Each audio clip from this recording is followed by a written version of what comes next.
Welcome to the Conveyance Desk, episode 22. Here is the framing. When you buy a property in Dubai, a lot of people touch the file. The agent, the agency's progression team, the developer, the bank, the trustee office, the land department. But almost nobody stops to ask one question. Who, in all of that, is actually working for me? Not who is friendly, not who answers the phone fastest, who is on my side of the table. That is the whole subject of today's episode. The question most buyers never ask. Most transfers in this city are run by an in-house team.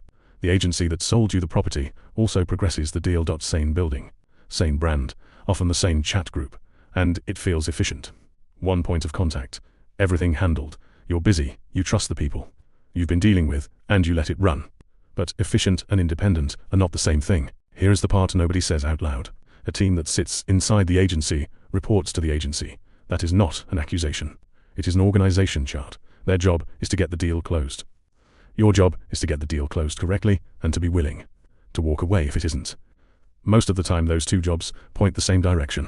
This episode is about the times they don't. 2. Where the interests split. 95% of transfers are clean, the interests line up, everyone in the room wants the same outcome, and they get it. It is the other 5% that decide whether you're needed. Someone independent. Picture it. A document doesn't match. The no objection certificate is delayed on a condition. A payment was made that can't quite be traced. The seller's outstanding mortgage figure isn't the number you were told. In that moment, the person progressing the deal has a quiet choice. Flag it and risk the deal slowing or falling over, or smooth it and keep the close on track. A team paid to close has a pull towards smoothing. Not because anyone is dishonest, because that is what the incentive quietly does every time to everyone. You want the opposite pull on your side. Someone whose only job is to look at that exact document and, if it's wrong, say one word, stop. 3. Independent is a reporting line, not a logo. People hear the word independent and think it means a different company name. A DOESN, single quotes, T. Independent means the reporting line. Ask one question.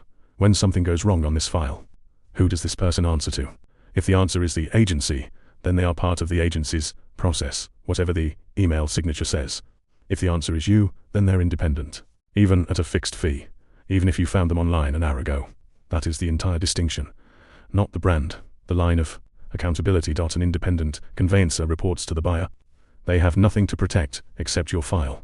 No relationship with the agent to keep warm. No pipeline to defend. No reason to keep a wobbling deal alive past the point. It should have stopped. 4. What that independence actually does. So what changes when the oversight reports to you instead of to the deal? 3 things. 1. Someone reads the documents as if they might be wrong, not to confirm the transfer, to test it. 2. Someone tells you the uncomfortable thing, that the figure is off, that the not condition is a real problem, that the timeline you were promised was never realistic. 3. Someone is willing to recommend you walk.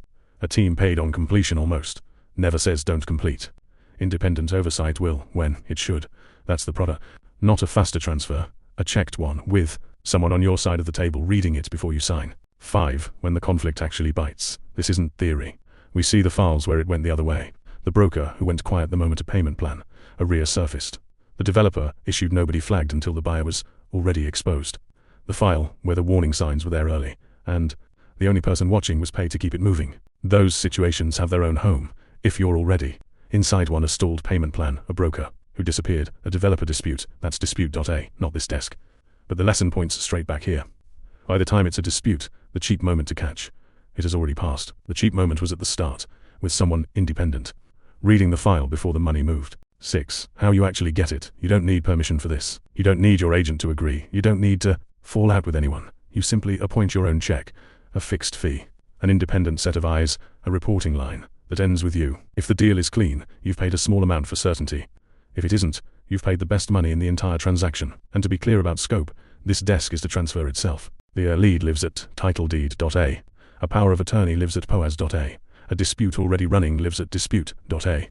Here we watch the conveyance. That's the case for independent oversight, not against your agency. Around a question worth asking on every purchase: who on this file is actually watching for me? If you want that on your transfer, start a free transfer. File at conveyance.ae. We'll tell you what's in front of you before you commit to anything. Next episode, we go inside the no objection certificate, the NOC, and the single condition buried in it that quietly stalls more transfers than anything else in a Dubai purchase. This was the Conveyance Desk.